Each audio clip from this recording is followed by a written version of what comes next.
Olá, esse vídeo vai se destinar a um tema que eu considero assim importante, mas um tema delicado, que é a castração em gato com esporotricose, tá?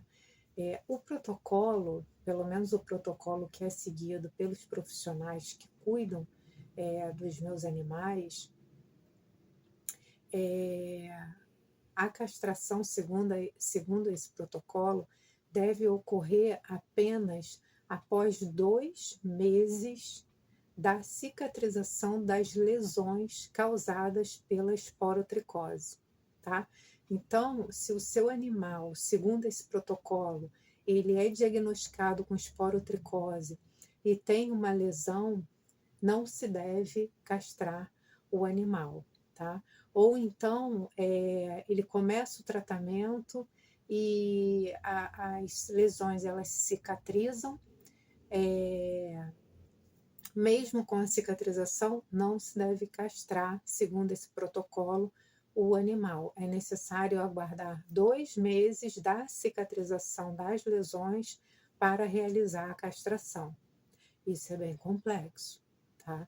É, Se você tem um gato, né, ou uma gata, que ela fica separada, né, que ela fica num lugar completamente isolado, ou você tem uma possibilidade, mesmo tendo outros animais, de isolar esse animal por longo tempo, para que seja feita todo o tratamento e após a cicatrização ainda se aguarde 2 meses, perfeito, né?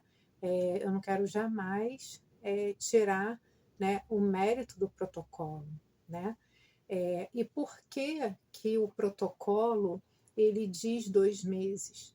Porque eu não estudei, né?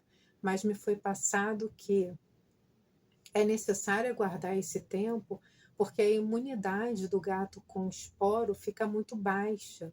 Então, quando ele é submetido à castração, na castração, o animal ele passa por muitos estresses, né? Como nós sabemos, o gato ele se estressa com a mudança de ambiente, com a presença de pessoas estranhas. A maioria sequer gosta de visitas, né? Então, eles se escondem, eles se sentem ameaçados com a presença até de visitas em casa. Imagina eles serem levados para um lugar completamente diferente, com um cheiro completamente diferente, e, e ter que lidar com várias pessoas diferentes, e ainda para eles, né, eles estão sendo agredidos, né? Eles vão ter que injetar substâncias neles e vão ter que paralisá-los, né, para fazer a aplicação e depois ainda passa por todo o processo, acorda num lugar diferente, com pessoas diferentes. Então é muito estresse. Depois, dependendo, ele ainda vai ficar num ambiente diferente, né, isolado, se ele tem contato com os outros animais. No meu caso, por exemplo, eles têm que ficar isolados até o dia seguinte, então é muito estresse para o animal. E com o estresse, a imunidade do gato cai, assim como a nossa, né? E além disso, ele recebe medicamentos, né? E passa por uma incisão, por uma intervenção cirúrgica. Tudo isso modifica o organismo do animal, né? Fragiliza a imunidade do animal, podendo haver o quê? Uma, ou às vezes o animal já está quase curado, e aí a espora ela volta e volta forte, e o animal muitas vezes não responde ao tratamento. É por isso que existe esse protocolo, tá? É, assim me foi passado pelos profissionais que se deve aguardar em decorrência disso, quer dizer, em prol mesmo da saúde e da vida, para que ele não venha a falecer em decorrência da esporotricose, tá? Mas só que, por um outro lado, nós temos uma realidade, né? Que o gato ele é muito dinâmico, nem sempre é possível, às vezes é possível você manter o animal, né? dentro do seu quintal, mas, por exemplo, o que aconteceu comigo?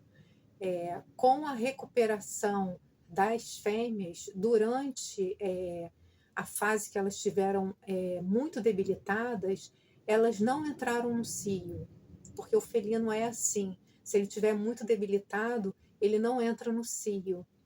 E elas não entraram no cio, então às vezes entravam gatos aqui, mas não atacavam elas. E também não tinha aquela disputa dos gatos, né, dentro de casa e atacando também os meus gatos por causa delas. Só que elas já tinham se recuperado e entraram no cio. E assim, de uma hora para outra. E aí, de repente, esses gatos. Tá tendo barulho dos gatos aqui, não sei se vocês estão ouvindo. E aí esses gatos começaram a entrar, invadir a minha casa e atacar elas, sendo que uma delas começou até a sair de dentro de casa, do quintal, coisa que ela nunca tinha feito, tá? Para tentar se proteger, porque ela viu que a casa estava sendo muito atacada, porque na frente da minha casa desenvolveu uma colônia, né? De onde veio a matriarca. E o outro gato também, que estava com esporo, começou a defendê-la, né? Ele que ficou acompanhando ela e sendo atacado até por gato. Tinha um gato que era muito grande, ele deveria ter uns 6,5 kg, assim, era muito grande. Inclusive, ele entrou dentro da minha casa e estava querendo liderar a casa e batendo em todos os gatos. Então, cada situação, por isso que eu falo muito, cada caso é um caso. E aí eu até levei esse questionamento para os profissionais, né, que cuidam deles, exatamente sobre isso, que cada caso é um caso, porque às vezes a vida do animal e a saúde do animal pode estar tão ou mais em risco, né, do que se ele fizer a castração ainda nesse interim que não ultrapassou os 2 meses da cicatrização.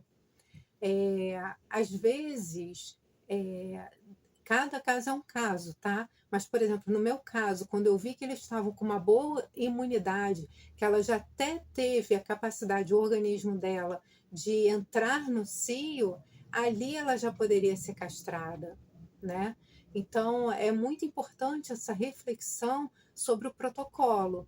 Eu quero aqui compartilhar com vocês essa informação sobre o protocolo. Então, se você tem um gatinho que está em tratamento, fechou as lesões, eu quero castrar, aguarde 2 meses, porque vai ser mais seguro para ele, né? Que aí ele vai desenvolver, 2 meses é uma média, às vezes o animal ele pode responder mais rápido. Aí também você pode fazer um exame específico com o seu veterinário para ver se ele já está apto para castrar, se você tiver urgência, né? Se for uma fêmea ou um macho que você não consiga ali ter o controle 100%, às vezes a sua casa não é telada em tudo, porque para o gato você tem que telar tudo, você tem que fazer super proteções de porta, porque se você bobear um pouquinho, ele passa pela porta e foi. E aí você não vê mais, né? E se ele não tiver o hábito, então, de sair, às vezes ele pode até se perder e não saber voltar, né? Então, cada caso é um caso. Eu queria deixar essa reflexão, né? Porque aconteceu comigo, o macho, ele estava numa fase que ele estava muito bem, inclusive ele foi atacado dentro de casa, e eu me desesperei, porque eu fiquei com receio daquela ferida virar uma ferida de esporotricose, e aí eu agi rapidamente, graças a Deus o organismo dele respondeu, então não virou uma lesão de esporo. E ali eu vi que ele estava com uma boa imunidade, que o metabolismo dele estava muito ágil, então ali já poderia castrá-lo. Acabou que não castrou, as fêmeas entraram no cio, porque também ficaram saudáveis, e ele foi atacado várias vezes, com isso a imunidade dele caiu, né? Ele emagreceu muito, ele está fraco, mesmo assim eu castrei ele. Então, assim, tudo é um caminhar, nada é 100%. Então, eu ainda estou, assim, na expectativa de como que ele vai responder a essa queda dele, né? Mas eu queria trazer esse assunto que é de suma importância. Existe esse protocolo, então se você tiver condições de manter o seu animalzinho, siga o protocolo, mas é preciso que seja feita essa análise, né, do que realmente é mais seguro para o animal. Às vezes o animal ele pode responder, né, bem ao tratamento antes desses 2 meses, e aí ser liberado então a castração, porque assim ele vai estar mais resguardado, mais protegido, mais seguro. Eu queria então trazer essa reflexão, essa informação sobre o protocolo. Então, num geral, né, só se deve castrar o gato com esporotricose após 2 meses da cicatrização das lesões com esporotricose, tá? Mas cabe essa reflexão do que realmente é mais seguro para o animal. Se ele já estiver apto, né, se ele já tiver com uma boa imunidade, se ele já tiver com um bom metabolismo, para mim, dependendo da situação em que ele esteja, é mais seguro arriscar um pouquinho do que colocá-lo sob risco de vários ataques, ou então até de ser atropelado por ir atrás de uma fêmea, ou então de uma fêmea ser atacada e às vezes ela desesperada fugir e cair, se machucar, se lesionar ou ser mordida, e aí voltar também à esporotricose em decorrência do estresse, tá? Então fica essa análise aí para você também acontecendo com você, de você poder levar isso para o veterinário e discutir o que realmente é mais seguro para o seu pet, se for necessário fazer um exame para ver se ele já pode ser castrado, tá? Mas saiba da existência desse protocolo